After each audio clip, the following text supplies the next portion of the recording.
এবার বাপ বাপ বলে দেখাবি কাগজ, লুঙ্গি তুলে দেখাবি কাগজ, নয়তো লুঙ্গি তুলে তোদেরকে দৌড় দিতে হবে। কারণ গণঘেরাও আয়, আয় ঘেরাও করবি, আয়। তোদের তোদের নিজেদের লোকেরাই তোদেরকে গাল মারে, গালাগালি দেয়, তোদের নিজেদের কর্মীরা তাদেরই না বিশ্বাস উঠে যাচ্ছে। কার্বলিক অ্যাসিডটা ঠিক জায়গায় পড়েছে, বিচুটি পাতাটা একদম লুঙ্গি তুলে ঘষে দিয়েছে। ঠিক আছে, এরা ভাবছে কি যে লুঙ্গি তুলে আমি ওপার থেকে এপারে ঝাঁপ দেবো, এখানে এসে আমি ভুয়ো ভোটার হিসাবে। কারণ কোনো সনাতনের হাতে যদি পড়ে যাস, তোর সেদিনকে জীবন শেষ, তোকে পিটিয়ে সেখানেই মেরে ফেলবে, সেখানে তোকে মাটি চাপা দেবে। সেই জন্য বলছি, এতদিনে এত কথা, এত এনআরসি, সিএ, এসআইআর এসবের দরকারই ছিল না। কবে একদম কুচি কাটা করে মাটি চাপা দিয়ে দিত। সেটার জন্য যদি এই রোহিঙ্গা আর এই অনুপ্রবেশকারী বাংলাদেশিদের রক্ত গঙ্গা বইতে হয়, তাও বলবো। যখন উড়ন্ত লুঙ্গি তুলে দুরন্ত বাইক ছুটিয়ে মা ফ্লাইওভার দিয়ে দৌড়ায়, নিউ টাউনে রেস চলে, তখন কোনো বাধা নিষেধ দেখি না। তখন একদম মানে মানে সবকিছু মাথায় উঠে থাকে প্রশাসনের। তখন প্রশাসনের ক্ষমতায় কুলায় না যে এগুলোকে আটকাবে।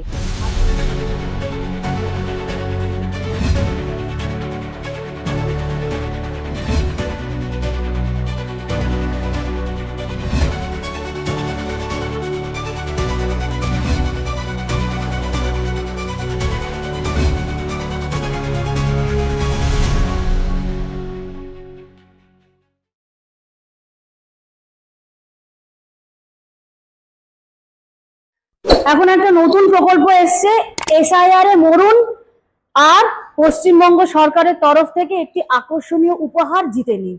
কারণ এখন যে কারণেই আপনার পেট খারাপ হতে পারে, আপনার বমি হতে পারে, আপনার পাইলস হতে পারে, এখন যেটাই পশ্চিমবঙ্গে হবে সেটারই কারণ হয়ে দাঁড়াবে এসআইআর। অতএব এসআইআর এখন একটা চমকপ্রদ অফার চলছে। তো এসআইআর জনিত রোগে আপনারা যারা যারা আক্রান্ত হবেন, এবং আমার তো মনে হয় এই আঞ্চলিক দলের শ্মশান ঘাটে চেয়ার পেতে বসে থাকা উচিত। যে কটা লাশ ঢুকবে একদম তার বুকের মধ্যে পেপার চিপকে দেবে এসআইআর বলে, তার পরিবারকে লোভনীয় এই অফার দেওয়া হবে। এবং আমার মনে হয় তাতে পশ্চিমবঙ্গবাসীর সাময়িক কিছু আর্থিক সচ্ছলতা ফিরবে। দিদি, এসআইআর যখন শুরু হয়েছে, অভিষেক বন্দ্যোপাধ্যায় বলছেন যে জ্ঞানেশ কুমার থেকে প্রধানমন্ত্রী, স্বরাষ্ট্রমন্ত্রী, এমনকি উনি বলছেন বিজেপি নেতাদের বাপ ঠাকুরদার সার্টিফিকেট দেখাতে বলুন।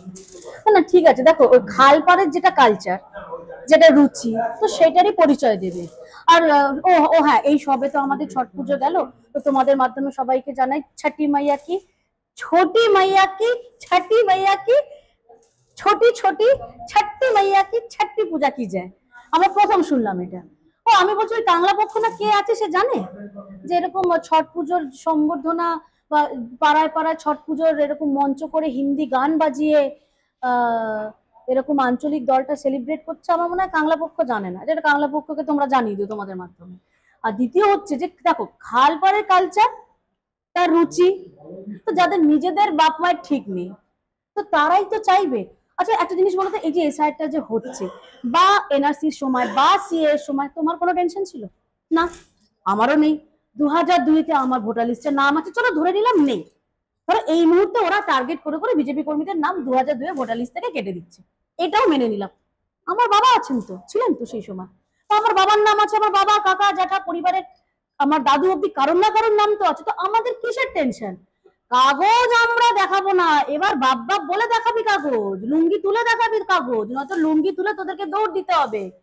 কারণ কার্বলিক অ্যাসিডটা ঠিক জায়গায় পড়েছে, বিচুটি পাতাটা একদম লুঙ্গি তুলে ঘষে দিয়েছে।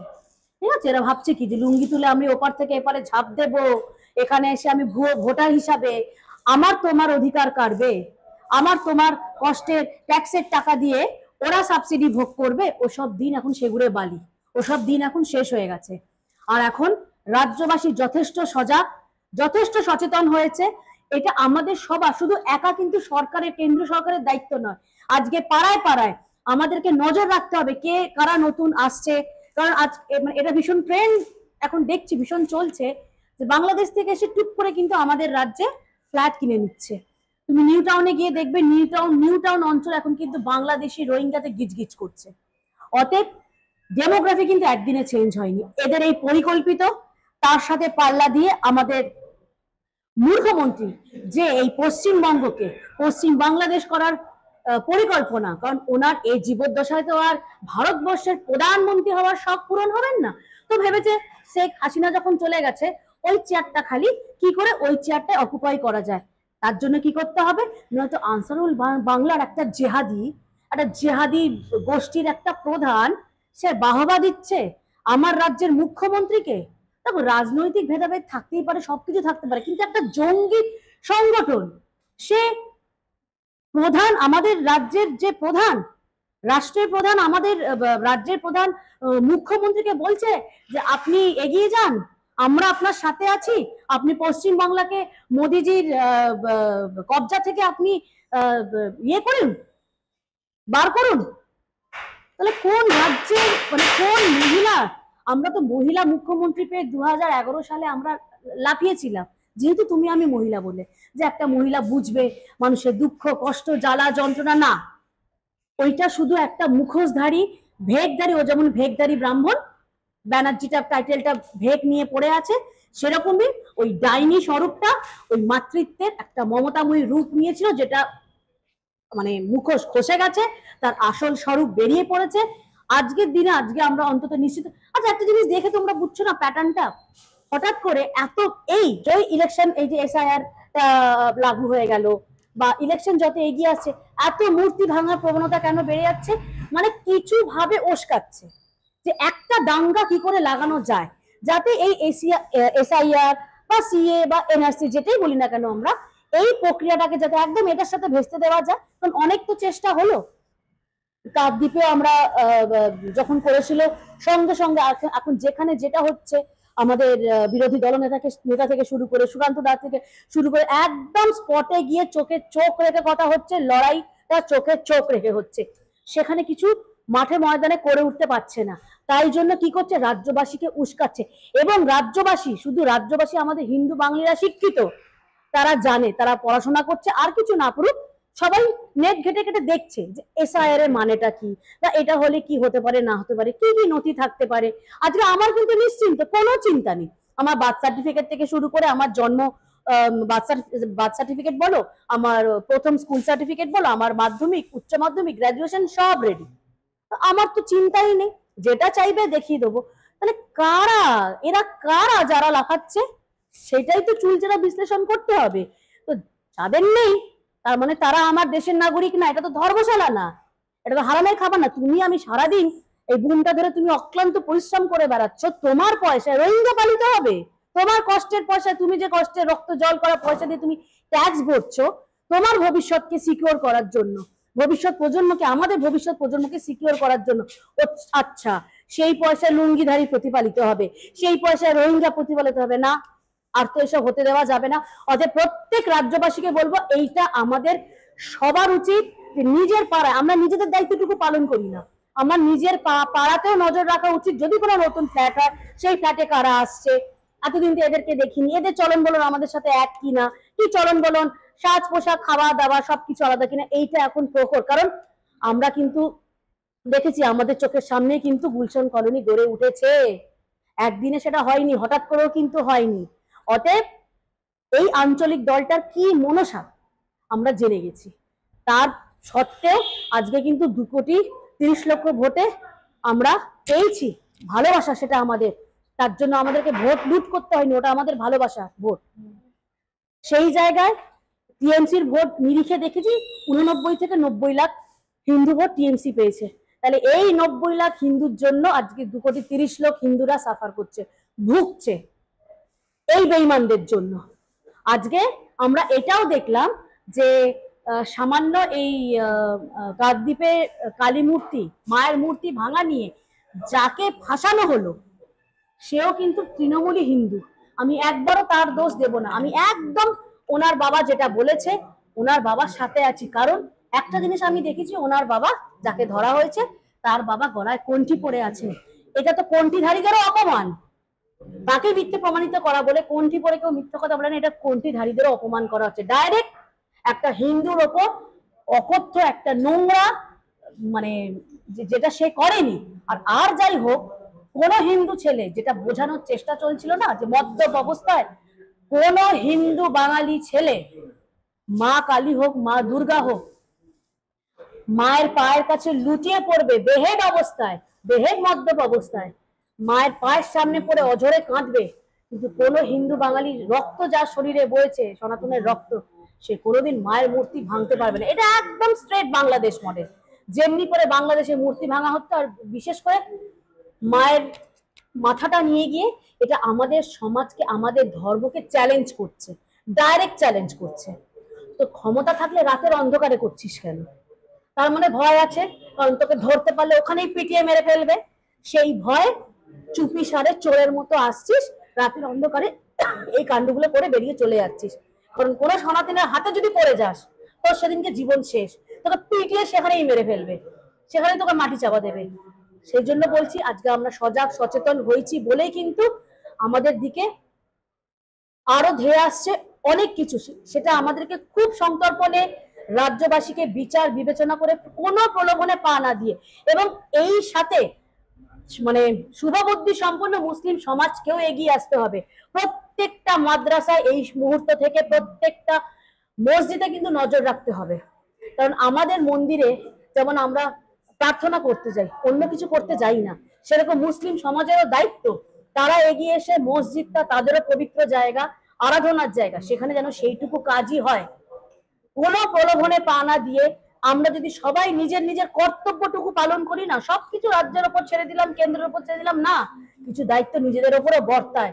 সেই দায়িত্বটা যেদিন থেকে আমরা পালন করা শুরু করে দেব, এর আগে প্রচুরবার তোমাদের মাধ্যমে বলেছি যে নিজের দায়িত্বটা আমাদের পালন করতে হবে। হ্যাঁ, এটা আমাদেরকে কথা কথা শুনতে হয় না, বাপের জায়গায় 100 বার, আমার বাপের জায়গা, তোমার বাপের জায়গা। আমার রাজনৈতিক বাপ ডক্টর শ্যামাপ্রসাদ মুখার্জি, তিনি এই পশ্চিমবঙ্গকে বাঙালি হিন্দুদের সেফ ল্যান্ড হিসেবে চিনিয়ে এনেছিল।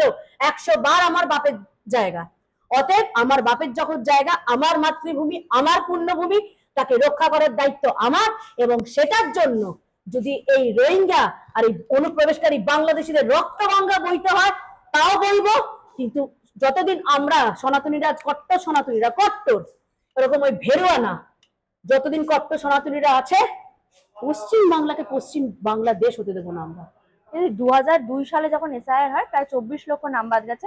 মমতা ব্যানার্জি তখন রাষ্ট্রপতিকে বলেছিল সরকার ফেলে দেওয়ার কথা, এমনকি 2006 সালেও দেখেছি সেই সময় রেলে নেমে কাগজটা সোমনাথ চ্যাটার্জির উপর কাগজটা কিসের জন্য ছুঁড়েছিল? তাহলে তো আজকে না, তাহলে তো আজকে বলবো আমরা ওনার ফুটস্টেপেই চলছি। উনি যেই রাস্তাটা দেখিয়েছিলেন এক সময় বিরোধী দলনেত্রী থাকাকালীন, তো আমরা তো সেই ফুটস্টেপেই যাচ্ছি, তার মানে আমরা ঠিক রাস্তাতেই আছি। উনি যেটা করতে পারেননি, ওনার কর্মকাণ্ডকে আজকে আমরা সেই রাস্তা দিয়ে, সেই পথ দিয়ে আমরা নিয়ে যাচ্ছি, ওনার তো খুশি হওয়ার কথা। আর যে বড় বড় ডায়লগ শুনছি না, গাছে বেঁধে মারো, আরে আগে গাছ লাগা, তারপর তো আমাদের বাঁধবি। গাছ কেটে তো সব সাফ করে দিয়েছিস, গাছও তো নেই, বাঁধার মতো তো গাছও নেই। আর এর আগেও আমাদেরকে নিদান দিয়েছিল না, বিজেপি কর্মীদের গণ ঘেরাও, একদম খিল্লি করে দিয়েছিলাম, গণ ঘেরাও। আর ঘেরাও করবি, আয়, তোদের তোদের নিজেদের লোকেরাই তোদেরকে গাল মারে, গালাগালি দেয়, তোদের নিজেদের কর্মীরা, তাদেরই না বিশ্বাস উঠে যাচ্ছে। আমাদের লোকজন, বন্ধু বান্ধব আছে, তারা উল্টে তারা চাইছে কবে বিজেপি আসবে, এটাই হচ্ছে ভেতরকার খবর। কেউ আসবে না আমাদের ঘেরাও করতে। তোর ওই ফুটো মস্তানি, ফুটো কথাবার্তা, ওই মুখের ফুটো দিয়ে বেরোচ্ছে, ওই ফুটোতেই আবারও ঢুকিয়ে রাখো, কেউ আসবে না।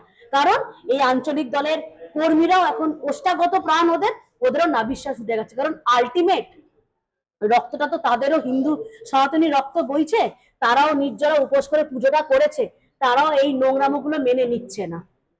আজকে আমরা সামান্য যখন আমরা আহিতলা ঘাটে বা নিমতলা ঘাটে ভাষণ দিতে যাচ্ছি, সেখানে আমাদের কত কড়া নিরাপদ, মানে কত বাধা নিষেধ। 1 কিলোমিটার আগে থেকে লাইট বন্ধ করে দিতে হবে, ঢাক বন্ধ করে দিতে হবে। কেন? শুধু আমরা না, আমাদের সাথে তৃণমূলী হিন্দুরাও গেছে ভাষণ দিতে, তারাও অব্দি বিরক্ত যে কেন, কিসের জন্য, মা অন্ধকারে যাবে? ওই অন্যান্য সম্প্রদায়ের ক্ষেত্রে তো এত বাধা নিষেধ দেখি না। যখন উড়ন্ত লুঙ্গি তুলে দুরন্ত বাইক ছুটিয়ে মা ফ্লাইওভার দিয়ে দৌড়ায়, নিউ টাউনে রেস চলে, তখন কোনো বাধা নিষেধ দেখি না। তখন একদম মানে মানে সবকিছু মাথায় উঠে থাকে প্রশাসনের, তখন প্রশাসনের ক্ষমতায় কুলায় না যে এগুলোকে আটকাবে। আর যত বাধা নিষেধ আমাদের ধর্মাচরণে, তো ওসব মানবো না। ওই কিছুদিন আগে একটা নিউজে দেখেছিলাম না, যেরকম বাধা নিষেধ, বিসর্জনে বাধা নিষেধ করাতে ওসিকে ধরে কেলিয়েছে, সেই ভাইকে তো কুন্নিশ জানাই, বেশ করেছে, একদম বেশ করেছে। সেই ভাইকে বলবো আমরা আপনাকে সম্মান দেবো, কুন্নিশ জানাবো, আপনার জন্য মানে মঞ্চ সাজিয়ে রাখবো, মানে ফুল বিছিয়ে আপনি যেটা করেছেন একদম ঠিক করেছেন। সনাতনীরা জেগে গেছে, সেই ভয়, কারণ অনেক চেষ্টা করা হয়ে গেল হিন্দু মুসলিম রাইট লাগানো, সেটা হলো না, সেগুলো বালি হয়ে গেল। বাঙালি অবাঙালিকে ওই বাংলা পক্ষ ওই জামাত পক্ষকে নামিয়ে অনেক নাঙ্গা ডান্স হলো, সেটাও একদম ধোপে টিকলো না। এখন এই এসআইআর নিয়ে ভুল ভাল বোঝানোর চেষ্টা চলছে।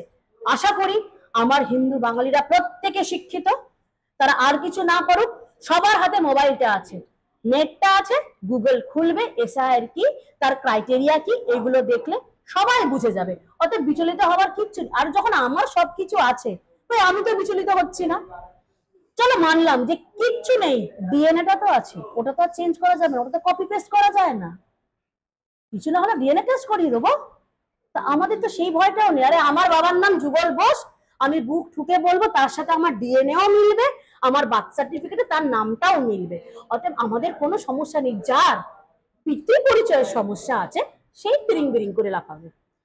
যে শাসক দল এখনো পর্যন্ত আরজি করকে জাস্টিস দিতে পারেনি, সেই শাসক দলের শর্ত তুলছে জাস্টিস ফর প্রদীপ কর, এসআইআর বলে এনআরসি প্রসঙ্গ টেনে আনছে। এটা হচ্ছে সব থেকে হাস্যকর ব্যাপার। আজকে যে কোনো দুঃখ, যে কোনো মৃত্যুই মর্মান্তিক। আজকে ওনার বিদেহী আত্মার শান্তি কামনা করে একটা কথাই বলি, তোমরা তো গেছিলে খবর করতে, ওনার বাড়ির লোকেরা তোমাদের সামনে এসে কি বলছে যে আপনারা বুঝুন, সবকিছু ক্যামেরার সামনে বলা যায় না। ওনার 4টে আঙুল ছিল না হাতে, তাহলে উনি কিভাবে সুইসাইড নোটটা লিখলেন? তাহলে কি ওনার কোনো বিশেষ এবিলিটি ছিল যে দাঁতের মধ্যখানে পেন ঢুকিয়ে উনি লিখেছেন, নাকি পায়ের আঙুলের ফাঁকে পেন ঢুকিয়ে উনি লিখেছেন? তাহলে এই বিশেষ এবিলিটি যাদের থাকে তাদের তো একটা সার্টিফিকেটও থাকে বিকলাঙ্গ হিসেবে বা হিসেবে, তাহলে সেটা তো প্রডিউস করবে। তো বাড়ির লোক তো সেটাও প্রডিউস করেনি। অতএব এই মানে মানে খালপাড়ের মহিলাটা তো বরাবর লাশের রাজনীতি করে এসছে। উনি লাশকে নিয়ে শকুন যেমন উল্লাস করে ভাগাড়ে লাশ পড়লে, ওনারও না লাশ দেখলে একদম উল্লাস উন্মাদনা বেড়ে যায়, একদম পাগলি হয়ে যান যারা লাশ পেয়েছি। তো সেই ওনার কাছে লাশ হতে পারে, রাজনীতি হতে পারে, কিন্তু যার বাড়ির লোক গেল, যার প্রিয়জন গেল, দুঃখ কষ্ট সেই একমাত্র বোঝে। আজকে আমিও সন্তানের মা, তো আজকে কিন্তু আমি আমার বোন অভয়ার মায়ের কাকিমার যন্ত্রণাটা আমরা ফিল করব। কারণ এই 9 মাস 9 দিন গর্ভে ধারণ করে একটা সন্তানকে জন্ম দিয়ে সেই সন্তানকে চোখের সামনে যখন দেখেছি হায়না শকুনের মতো ছিঁড়ে খেয়ে সেই সন্তানটা বিচার আজ অব্দি পেল না, সেই মায়ের যে কি যন্ত্রণা হবে একমাত্র মাই বুঝবে, যে কষ্ট করে যার সন্তান জন্ম দিয়েছে। অতএব এই রাজ্যে জাস্টিসটা পুরো হাস্যকর ব্যাপার। জাস্টিস নেই এই রাজ্যে, কিন্তু তাও আজকে তুমি মহিলা আমি মহিলা, সেই হিসেবে যাই হয়ে যাক না কেন আমরা আজও অভয়াকে ভুলিনি, ভুলবো না, অপেক্ষায় আছি। তোমরা হয়তো বলবে দিদি তাহলে সিবিআই তো কেন্দ্রে, সিবিআই কেন করতে পারলো না? আরে ভাই, সবটাই তো প্রমাণ সাপেক্ষ ব্যাপার, সবকিছু প্রমাণ লোপাট করে। আর যদি এই প্রমাণের ব্যাপারটাই না থাকতো, দেখো এর যেমন একটা ভালো দিক আছে, খারাপ দিকও তো আছে। তাহলে তো আজকে আমরা মেয়েরা, অনেক মেয়েরা তো বদমাইশ মেয়েও আছে, ভিকটিম কার্ড খেলতো, যাকে তাকে তো বলে দিতে আমাকে রেপ করেছে, আমার শ্লীলতাহানি করেছে, তাহলে তো ছেলেগুলো কোথায় যেত? তো সব দিকটাই দেখতে হবে। তো আইনটা যখন পুরোটাই শর্ত সাপেক্ষ ব্যাপার, তো সবকিছু মিটিয়ে প্রমাণ লোপাট করেই তো কেসগুলোকে হ্যান্ড ওভার করা হয় সিবিআই এর হাতে। তাহলে সেখানে কি করণীয় আছে? আমরা সবকিছু জেনে বুঝে, সবকিছু জেনে বুঝে কিন্তু আজকে আমরা চুপচাপ আমাদেরকে গিলতে হচ্ছে। কিন্তু সময় কখনো এক যায় না। তো ওই মায়ের কাছে ওই একটাই প্রার্থনা, সে মা দুর্গা হোক, মা কালী হোক, মা জগদ্ধাত্রী হোক, আর কিছু হোক হোক না হোক, এই রাজ্যে মা আমার বোন অভয়া যেন বিচার পায়। আর এসব 2 পয়সার নেতাদের কথা শুনে বিচলিত হবার কিচ্ছু নেই। আমাদেরকে ভয় দেখাচ্ছে, আমরাই সেই বিজেপি কর্মী যারা 21-এর পর ওই ভয়ঙ্কর অত্যাচার সহ্য করার পর, মার খাওয়ার পর, ঘর বাড়ি ছাড়ার পরও আজও কিন্তু গর্বের সাথে আমাদের পার্টির ঝান্ডাটা আমরা তুলে নিয়ে বেড়াচ্ছি। আর এই পার্টি অফিস আমাদের কাছে কোনো মোচ্ছপের জায়গা না, কোনো মাসাজ পার্লার না, আমাদের কাছে মন্দির। অতএব ভক্তকে মন্দিরে যেতে কেউ কখনো আটকাতে পারিনি, পারবেও না। আর এইসব গুরু মানে ভারী গুরু কথাবার্তা ওই আঞ্চলিক দলের বোধগম্য হবে না। অতএব ও হঠাৎ করে এসছে, ওকে একটু পাবলিসিটি স্টান্ট করতে হবে, জিমটিম করে এসছে, তো একটু পাবলিসিটি স্টান্ট করুক, আমাদের কোনো সমস্যা নেই। আমরা একদম আরাম কেদারায় হেলান দিয়ে আমরা মজা দেখবো। এখন এন্টারটেনমেন্ট এন্টারটেনমেন্ট এন্টারটেনমেন্ট হওয়ার সময় এন্টারটেনমেন্ট হও না। তখন তোমার টেনশন নেই, আমার টেনশন নেই, রাস্তায় বেরো না, তুমি আরো 10টা লোকের মুখে বুম বুম ধরো তো। আরে হয়তো 10টা 12টা ক্রাইটেরিয়া দিয়েছে, কিছু না কিছু তো কোনো না কোনো প্রমাণ তো আমাদের কাছে আছে। তো যখন তোমার আমার টেনশন নেই, তাহলে কি দরকার ওই ওই ওই- ওই লুঙ্গি বাহিনী, ওই বাংলাদেশি আর রোহিঙ্গা লোকে নিয়ে চিন্তা করো। ওই এমনি যাবে অমনি যাবে। আজকে আমরা অনেক সহনশীল, সত্যি এটা আমার কাছে দুঃখের বিষয়, আমরা উগ্র জাত হতে পারলাম না। আজকে যদি আমরা উগ্র জাতি হতাম, এতদিনে এত কথা, এত এনআরসি, সিএ, এসআইআর এসবের দরকারই ছিল না। কবে একদম কুচি কাটা করে মাটি চাপা দিয়ে দিত। অসংখ্য ধন্যবাদ দিদি।